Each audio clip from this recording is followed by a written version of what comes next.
Good morning. I know you got a chance to experience a lot of different things yesterday, shoot-around, press conferences. One of the things that stood out to me is Ben Shungu and Ryan Davis's confidence heading into this game tonight. You were in the presser itself. Did you feel like their coach and those two players and the rest of the team expect to beat the Razorbacks tonight? Well, I definitely felt like the players did. They came out. They gave some great quotes that I tweeted that you can find on our Twitter account. That they were confident. They're ready to play. They even talked about how they think that they can expose Arkansas a bit, especially down low.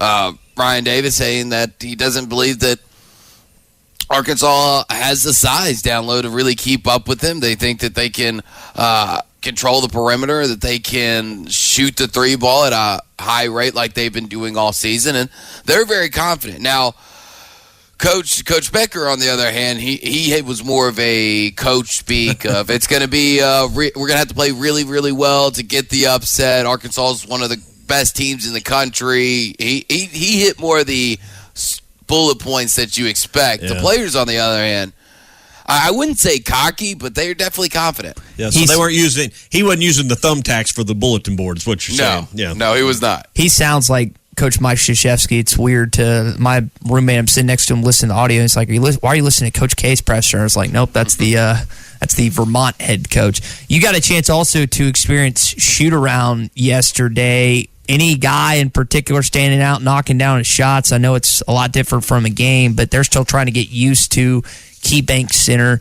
What stood out to you during shoot-around, Drew? Well, I mean, what really could stand out, that's the problem. I mean, it's a 40-minute shoot-around. There's a lot of just standing behind the three-point line, chucking up some shots, and, everybody looked really well. Everybody looked like they had their range down, like they could knock down any shot that they wanted. Now, we know that it's so it's going in. Things. Are you saying all right, that's what you want to hear? They were going in. They were going in. Good. But it's easier going in when nobody's guarding you than what it's going to be like today. Yeah. So, I mean, that's a good start. I think playing in a hockey arena last week, doing it again this week. But, I mean, listen, I expect Vermont's players to have some confidence and have a little bit of swagger. If they don't believe they can win, then it's not going to happen. So that's not a big deal. To me, tonight boils down to how Jalen Williams and J.D. Notae play in that first 10 minutes defensively. If they can survive till the under 8 without 2 fouls, I think Arkansas is going to be on their way. If they've got 2 fouls and they're sitting on the bench with 10 minutes to go in the first half, it's problematic for Arkansas. Either way, I think, guys, this is going to be a close game early. I expect Vermont to even have the lead for maybe the first 10 minutes of the ball game. Arkansas just kind of knocking around. That's what they do in games like this. That's what they did with Colgate last year. People were throwing stuff and having a fit last year in the first half, as I remember from that Colgate game. Then Arkansas's depth, which they don't go 8 or 9 deep, but we know how their bench is, their experience, and their size will take over. So I expect this to be a pretty hotly contested first half, and then Arkansas will take over in the second half. How do you feel about it, Drew? Well, honestly, I don't know. Just the vibe around the team, around Muss yesterday down there at the KeyBank Center, I don't feel like they're going to get off to a slow start. I think they're going to try to run. I think they're going to try to really spread Vermont out, get them out of their comfort zone, and not let them shoot as many threes as they'd like. Muss talked about it at depth about returning to that great three-point defensive play that they had played for most of the second half of the season outside of the A&M game. Now, you look back at that A&M game, though, some of those shots that Hefner was able to make for the Aggies could only be classified as lucky. So I feel like Arkansas is going to come out pretty hot, pretty strong, and I also think that their Jalen Williams is going to make some damage down low. We had Alyssa Orange on the show yesterday on halftime, and I asked her, what's the one statistic that all you have to do is look at the box score, I'll cover up the score that you see on the box score, and Arkansas won without even checking the final score. And she said that it all boiled down to kind of what you just talked about, Tommy. J.D. Notae's fouls. If I could see that he had less than 2 fouls in the first half, finished the game with 3 or less, then I'm going to guarantee an Arkansas win. And I think that's evident to really how the season's gone when JD's gotten into foul trouble, and that's exactly what Vermont's going to try to do. They're going to try to get at him. They're going to try to attack him early to get him onto the bench because they know how big of a player he is. And his health and a lot of other guys' health on this team is very key for their matchup tonight. JT in Laurel, Mississippi asked Drew, have you heard anything about guys not being able to suit up tomorrow? There hadn't been any leaks or anything out on social media or any message boards or any websites. Anybody in a walking boot? Yeah. Have you noticed anyone walking gingerly or anything?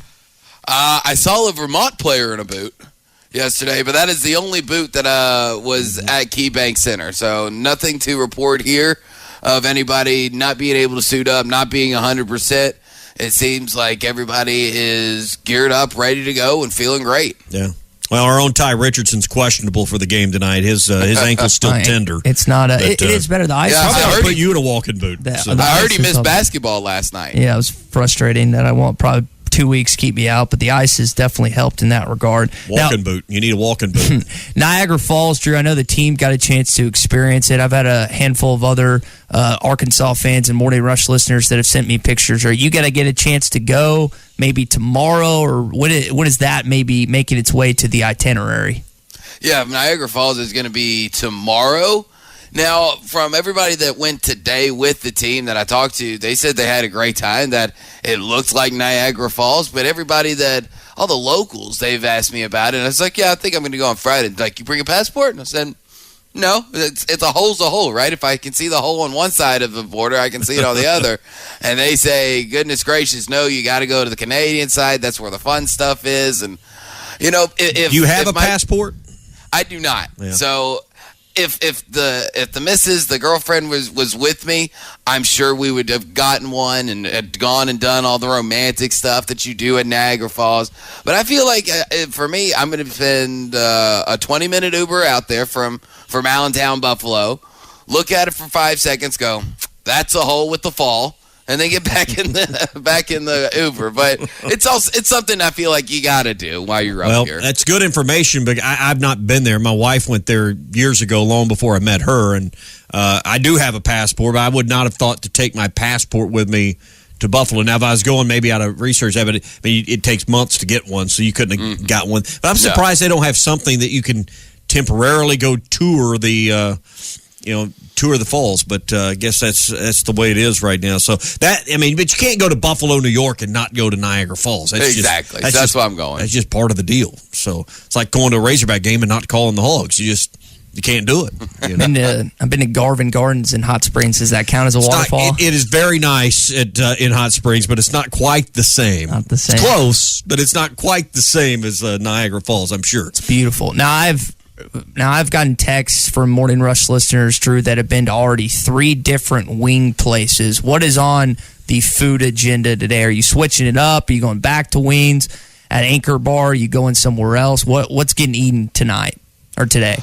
Well, today, obviously, going back to Anchor Bar to do my show from noon to 2 to kick off all the madness. It'll start about the same time. It's going to be a packed house, and if you're listening and you're coming to Buffalo or you're already here, definitely come see me at Anchor Bar at 1074 Main Street, right in the heart of Buffalo.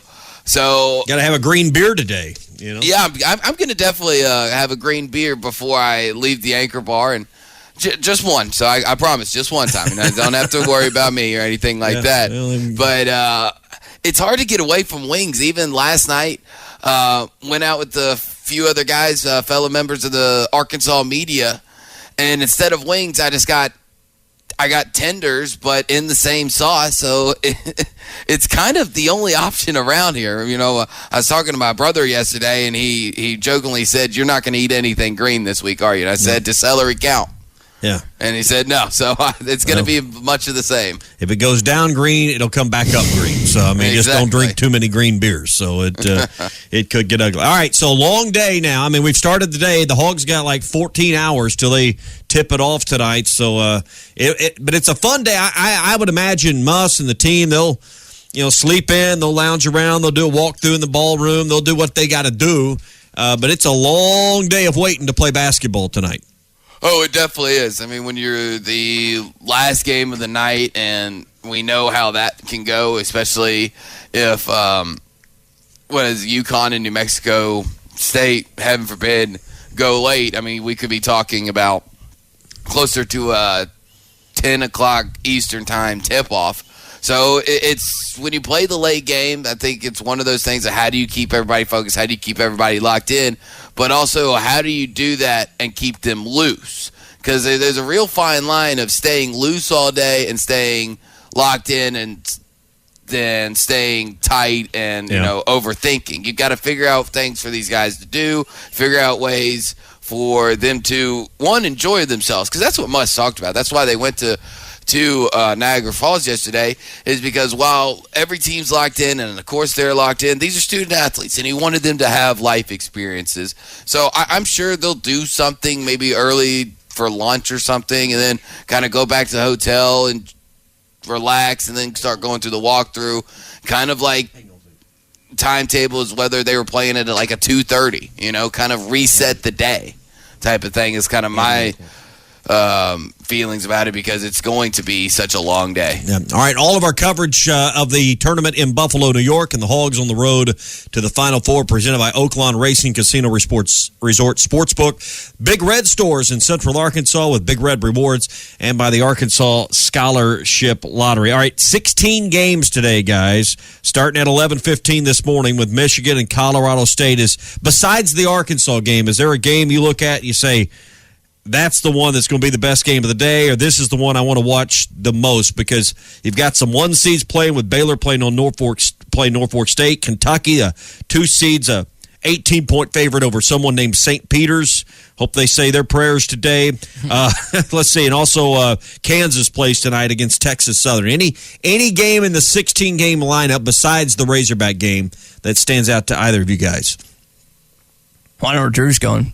Memphis plays today. I was teeing him up for that, but it's not that hard and it's an 8-9 matchup. I'm going to be locked in on at 1:45 Eastern time. Mine is Indiana versus St. Mary's. St. Mary's probably the second best team in the West Coast Conference. Indiana just won their first tournament game under Mike Woodson. First time they've won a tournament game since 2015. A lot of times that play-in game gets people going on a Tuesday or Wednesday night in Dayton. Can Trace Jackson Davis and company, can they keep it going against the Gales today? That would be the game that I would look at. I'll be watching the 12-5 matchup with UConn and New Mexico State pretty hard, because obviously Arkansas, if they win, will play the winner of that game. But we know how those 5-12 matchups can go. So UConn favored by 6.5 over New Mexico State. That will be the one I probably watch the most. Drew, enjoy the rest of your morning, and we'll check in later, and we'll hear you on halftime. All right, sounds great. That time of year, college basketball takes center stage with the tournament finally upon us. If you're looking to wager this year, BetOnline is the #1 spot for all your updated odds and info, along with great contests, including the bracket contest, where you can have a chance to take home the top prize. Head over to the website or use your mobile device to sign up today and receive your 50% welcome bonus on your first deposit. Just use our promo code BELIEVE to get started. That's BLEAV. BetOnline is your continued source for all your sports wagering needs, including live betting and your favorite Vegas casino games. Bet online, where the game starts.